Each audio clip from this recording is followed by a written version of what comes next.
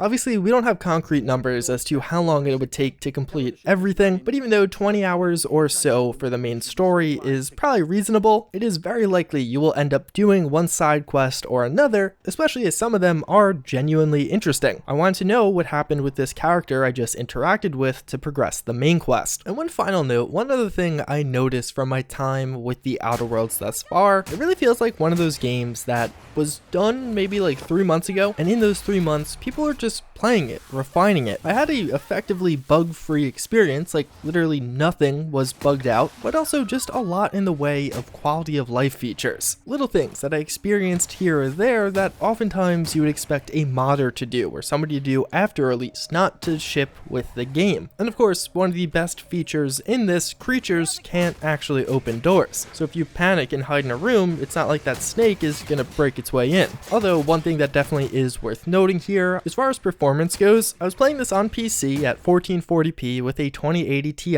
and although the vast majority of the time I had no performance issues, always kept well above 60 FPS, there were a couple of times where I did dip below, which does feel somewhat unacceptable. Naturally, this is without any kind of day one patch on a preview build, so that could be subject to change, but in a couple of instances I had 50 FPS, which again I feel like with a 2080 Ti you should be more than well equipped to experience this. It wasn't a major issue issue at all, but it definitely is something worth noting. Although for consoles, reportedly there is next to no performance issues and it maintains a pretty solid 30 at all times. So in conclusion, even though there was a few things here and there that I didn't love about the game, overall it was amazing. It has a story that sucks you in, a ton of replayability options, and frankly it's one of those games where if you like Fallout, you'll almost certainly like this one. It's a different setting, it has different themes and a bit of a different context, but there's a lot of similarity here. You can tell this was the developer of Fallout New Vegas, and it definitely shows. In some instances, I would say almost to a fault for some people. If you really didn't like New Vegas, you probably won't really like the Outer Worlds that much either. But since most of you probably did like New Vegas and are looking for an updated version of that, the Outer Worlds is a great game to experience. And again, for $1, it's really hard to beat that price, or alternatively, you can get it on Green Man Gaming using my affiliate code down below. Hopefully you guys enjoyed this overview or review. Hopefully you found it informative. I tried to be pretty honest and pretty comprehensive in all my various thoughts and feelings thus far. I still have a lot more to play of this game, a lot more to find, unlock, and I will be doing so in the form of a live stream. That'll be going up later today, and I'll be continuing it tomorrow, starting a new character and playing through the Outer Worlds with all of you, hopefully watching. But otherwise, hopefully you enjoyed this video. I thank you all again for watching, and thank you again to Private Division and Obsidian for providing me with this code, because frankly, it's been a ton of fun playing this game over the past couple of days. But with that, I hope to see you guys all